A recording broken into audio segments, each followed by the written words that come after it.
OBC समाज दुरावला हे समजल्यावर यात्रा काढतायत। शरद पवारांच्या मंडल यात्रेवर फडणवीसांची टीका, तर वर्षानुवर्ष त्यांनी ओबीसी समाजाला केवळ पाण्यात बघितलं, फडणवीसांचा हल्लाबोल। पालिका निवडणुकीमध्ये महाविकास आघाडी भुईसपाट होणार, महसूल मंत्री चंद्रशेखर बावनकुळेंचा दावा, तर महाविकास आघाडीने वेळीच मतदार यादी तपासून घ्यावी, हरल्यावर बोलतील मतदार यादी चुकीची होती, बावनकुळेंचा महाविकास आघाडीवर हल्लाबोल।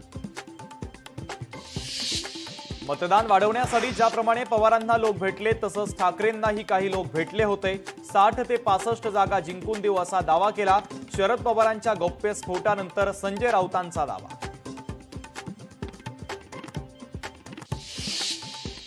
वादग्रस्त मंत्री आणि सरकारच्या घोटाळ्यांविरोधात ठाकरेंच्या शिवसेनेचं उद्या राज्यभरात आंदोलन। उद्धव ठाकरेंचं दादरमध्ये आंदोलन, तर इंडिया आघाडीचा दिल्लीमध्ये निवडणूक आयोगावर मोर्चा।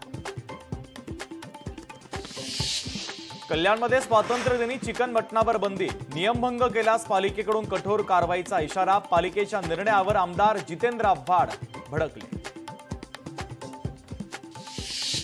चंद्रशेखर बावनकुळे यांच्याकडून कोराडी दुर्घटनाग्रस्त भागाची पाहणी, येत्या महिनाभरात चौकशीचे आदेश। दुर्घटनेत 8 जण जखमी झाल्याची माहिती।